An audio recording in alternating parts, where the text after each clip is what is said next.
বান্দার কাজ হলো চেষ্টা করা, গুনাহ থেকে বাঁচার চেষ্টা আমি করব, বাঁচানেওয়ালা আল্লাহ। আমার এই ক্ষমতা নাই বাঁচার, আমার ক্ষমতা নাই হাঁটার, আমার ক্ষমতা নাই বসে থাকার, আমার ক্ষমতা নাই কোনো কিছু করার, আমার ক্ষমতা নাই কোনো কিছু দিকে তাকানোর। একমাত্র ক্ষমতা হলো একমাত্র মালিকের আল্লাহ। কুলিল্লাহুম্মা মালিকাল মুলক তুতিল মুলকা মান তাশা। সব সব সব বাচ্চার বর্ষ যিনি, সমস্ত মন্ত্রের মন্ত্রী যিনি, আহকামুল হাকিমিন, তিনি যদি আমার চলার ক্ষমতা দেন চলতে পারবো না, দিলে পারবো না। তিনি যদি চোখের পাওয়ার নিয়ে নেন দেখতে পারবো না। তিনি যদি নাকের গ্রামের এই অবস্থায় উঠে নেন তার সুগন্ধ না সুগন্ধ তা যাচাই করতে পারবো না। তিনি যদি জিহ্বার মজা উঠায় নেন তাহলে জিহ্বা দিয়ে আমার লবণ হয়েছে কি হয় নাই, স্বাদ না অস্বাদ তাও পার্থক্য করতে পারবো না।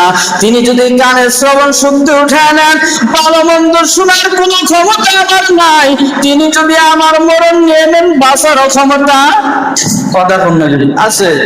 ঘুমাইতেছেন আপনারা, আর সব কিছু কে করেন বলেন, কে করেন?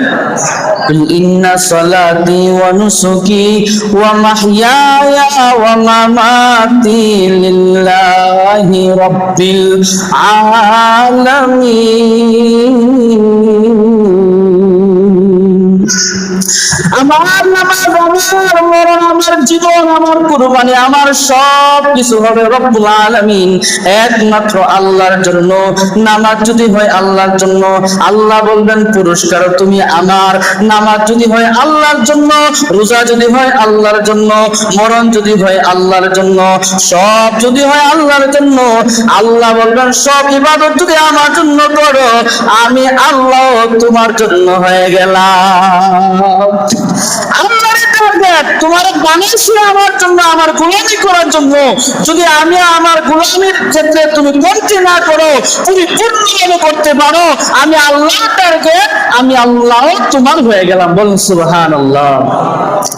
আমি যদি আল্লাহর হয়ে যায়, আল্লাহ যদি আমার হয়ে যায়, আর কোন ফেরা আছে, কোন টেনশন আছে বলেন? কোন টেনশন আছে? আল্লাহ কি